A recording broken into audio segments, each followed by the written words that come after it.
Hey there, you're listening to The Mighty Mommy with some quick and dirty tips for practical parenting. Today's topic, swimming pool safety. Tips for keeping children safe in and around swimming pools. The summer season is always exciting for kids. It brings vacations, longer days, and more fun in the sun activities. One of our favorite pastimes is swimming.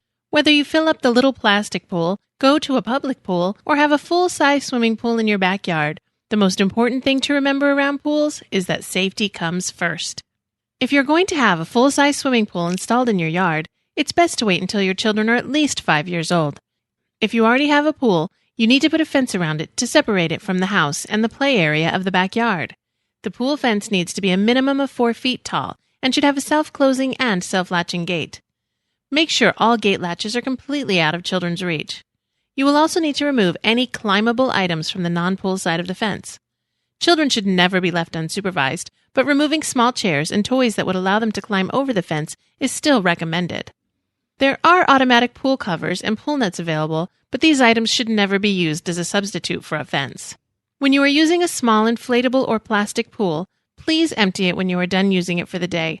Standing water is dangerous for little kids, and it provides a breeding ground for mosquitoes and other insects.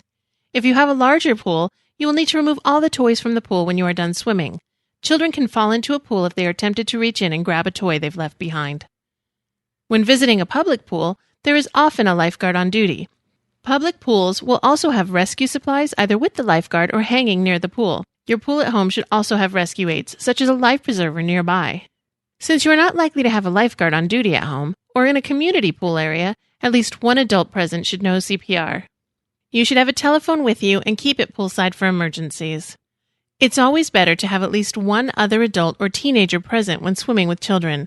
If only one adult is swimming with children, it can become a very dangerous situation if the adult becomes incapacitated in any way. The buddy system is extremely important for all ages of swimmers.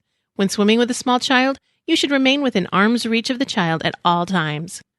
Whatever type of pool you will be visiting, it is very important to go over the rules of the pool with the children before the visit. Let your children know that there is to be no running or playing around the pool area, and that they are required to ask for permission to enter the pool. Teaching your children early that they should never enter a pool without first obtaining permission can help prevent them from entering a pool without an adult present. Let your children know that splashing and dunking other people is not only unfriendly, but dangerous. Children should be advised that throwing any type of object in the pool is not permitted. They should also not be allowed to jump or dive into the pool except in designated diving areas. Even if they are diving in a designated area, please ask your child to make sure the area is clear of people prior to each jump. This is not only courteous, but also much safer for everyone involved. Many parents, myself included, enroll their children in swim lessons as early as 6 months old. This is a wonderful way to spend time with your child, but please don't assume that your child will be safe in the pool simply because they've had lessons. Even if they can float on their back, swim to the side, and pull themselves out, you must supervise your child at all times. Inflatable swim wings, or swimmies, are also no substitute for supervision. My final tip for this episode is to remember the sunscreen. Unless your swimming pool is indoors, your children are going to be exposed to the sun. Sunburns can occur quickly when the sun's rays are not only directly on your child, but also reflecting off the water around him. Please be sure to use an SPF 30 or higher to protect your child's skin.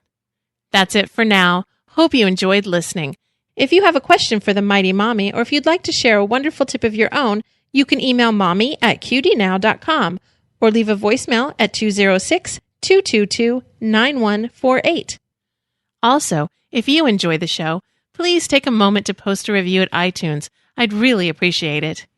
The Mighty Mommy's Quick and Dirty Tips for Practical Parenting is part of the Quick and Dirty Tips Network at quickanddirtytips.com. This week, Grammar Girl is talking about the use of the word however, so be sure to check out her podcast. This is your friend, the Mighty Mommy, wishing you happy and fun parenting.